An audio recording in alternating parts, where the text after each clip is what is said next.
সোমবার ইলামবাজারে জয়দেবের মকর সংক্রান্তি উপলক্ষে জয়দেব কেন্দুলি মেলার উদ্বোধনী অনুষ্ঠানে বসেছিল চাঁদের হাট। জয়দেবের কেন্দুলি মেলার শুভ উদ্বোধন করেন বীরভূম জেলা তৃণমূল কংগ্রেসের সভাপতি অনুব্রত মণ্ডল। উপস্থিত ছিলেন প্রশাসনিক কর্তা ব্যক্তি সহ জেলার সমস্ত নেতৃস্থানীয় ব্যক্তিবর্গ। এ যেন উলটপুরাণের গল্প, সম্পূর্ণ উল্টো ছবি দেখা গেল সরকারি অনুষ্ঠান মঞ্চে। বীরভূম জেলা তৃণমূল কংগ্রেসের সভাপতি অনুব্রত মণ্ডলের পায়ে হাত দিয়ে প্রণাম করলেন বীরভূম জেলা পরিষদের সভাধিপতি কাজল শেখ। প্রসঙ্গত, সোমবার ইলামবাজারে জয়দেব মকর সংক্রান্তি উপলক্ষে জয়দেব কেন্দুলি মেলার উদ্বোধনী অনুষ্ঠান শেষে বীরভূম জেলা তৃণমূল কংগ্রেসের সভাপতি অনুব্রত মণ্ডলের পায়ে হাত দিয়ে প্রণাম করলেন বীরভূম জেলা পরিষদের সভাধিপতি কাজল শেখ। অনুব্রত ও কাজলের মধ্যে দ্বন্দ্ব দীর্ঘদিন ধরেই সামনে আসলেও এবার সম্পূর্ণ উল্টো ছবি দেখা গেল সরকারি অনুষ্ঠান মঞ্চে। তাহলে কি জেল থেকে বেরিয়ে আসার পর আবারও বীরভূমের রাজনীতিতে প্রধান ভূমিকায় আসতে চলেছেন অনুব্রত? এদিন কাজল শেখের অনুব্রতকে প্রণামের পর সে প্রশ্নই ঘুরপাক খাচ্ছে বীরভূমের রাজনৈতিক মহলে। টি নিউজ টুডে বাংলা, বাংলার খবর, বাঙালির খবর।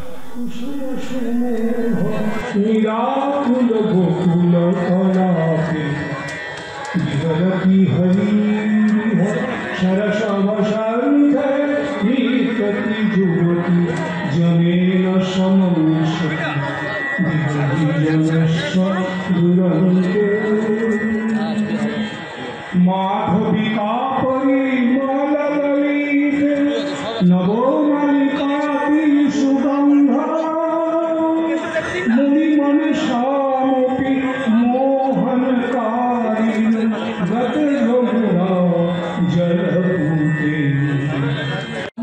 সভাপতি জয়দেব মেলা কমিটি তাকে মঞ্চে আসন গ্রহণ করবার জয়দেব মেলা কমিটি আমাদের মধ্যে উপস্থিত রয়েছেন আমাদের বিশিষ্ট অতিথি হিসেবে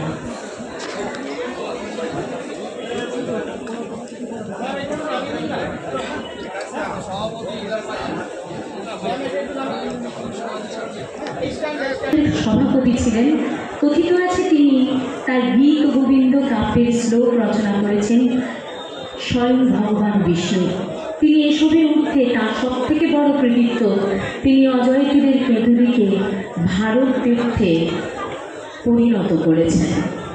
আমরা এখন একে একে আমরা আমাদের মধ্যে উপস্থিত বিশিষ্টজন